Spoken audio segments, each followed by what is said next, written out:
Hi అండి, బాగున్నారా? అందరికి కూడా గుడ్ ఈవినింగ్. మీరందరు కూడా ఈ టైంకు అవైలబుల్గా ఉంటారని మీ ముందుకు వచ్చాను. సమాజం అనే నా పాఠశాలని నేను అనుకొని మీ ముందుకు వస్తున్నాను.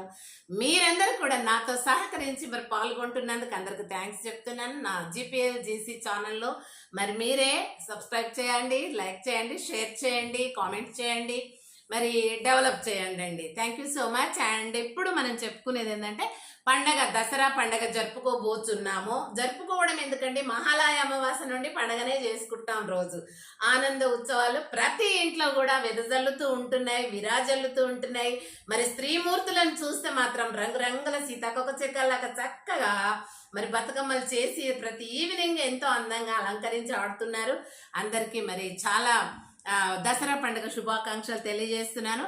ముఖ్యంగా మనం ఇప్పుడు దసరా పండుగకు సంబంధించిన ఈ యొక్క బతుకమ్మల యొక్క పేర్పడము, అవి ఎత్తు సైజు లావుడని వినాయక చవితికి లడ్డు ఆ వినాయకుని ఎత్తు సైజులు చూసినట్టు కాదండి. బతుకమ్మ అయినా కూడా మీరంతా కష్టపడి చేసినప్పటికీ కూడా ఒకటేంటంటే, నేను మిమ్మల్ని కోరుకునేది సమాజంలో నేను కూడా ఒక నీటి బిందువులాగా భాగస్వామినే కాబట్టి మీరుతో సమానంగా మీకన్నా తెలివి ఎక్కువ నాకేం లేదు.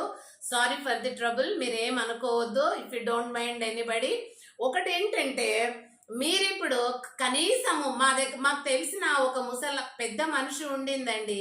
ఆమె ఏం చేస్తుండే, ప్రతిరోజు ఆ రోజు ఇంకా అన్నం దొరకని రోజులండి నేను చిన్న ఉన్నప్పుడు. అయితే రోజు పిడికెడండి, ఈ పిడికెడ్తో వాళ్ళు వండుకునేటప్పుడు బియ్యము ఆ డబ్బాలో నుంచి తీసినప్పుడు, డబ్బాతో కొలిసి పోసుకుంటారు, తీసినప్పుడు ఆ బియ్యం నుంచి ఆమె ఏం చేస్తుండే అంటే ఇట్లా పిడికడు బియ్యం తీసి ఒక దాంట్లో వేస్తుండే. ప్రతిరోజు అలా వేస్తుండే. వాళ్ళ కోడలు చెప్పేది నాకు, ఏంటండి ఇట్లా వేస్తున్నారు.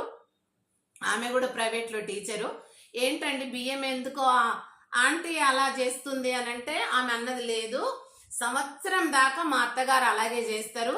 సంవత్సరం అయినాక అవి 20 కిలోలు అవుతాయా, 15 కిలోలు అవుతాయో, ఎన్ని అవుతాయో, సంవత్సరానికి ఆ బియ్యం తీసుకొని ఎక్కడైనా దేవతామూర్తులు, ఇప్పుడు శంషాబాద్లో సిద్ధుల గుట్ట ఉంది, యాదగిరి గుట్ట ఉంది, నల్గొండ వరంగల్లో, అలాగే మరి తిరుపతి వెంకన్న స్వామి ఉంది. ఇలా వాళ్ళకు నచ్చిన దేవస్థానానికి పోయి అంట ఈ యొక్క అన్నము వండి అక్కడ అడుక్కుంటూ ఉంటారు కదండి అన్నము, వాళ్ళ కోసం అంట ఈ అన్నము వండి అందరికీ పంచి పెట్టేదంట ఆమె. అన్నదానమో, లేక దానం అనకూడదు, దేవుడు మనకిచ్చిండు, మనం దానం ఏంటి కానీ అన్నాన్ని అందరు కూడా మరి ప్రసాదం లాగా పంచిపెట్టి మరి వాళ్ళందరూ చల్లగుండమ్మా నువ్వు నీ పిల్లలు అంటారు కదా, ఆ ఆశీస్సులు తీసుకొని వచ్చేదంట. మరి మనం కూడా అలా ఏమైనా చేయాలి కదండి. కాబట్టి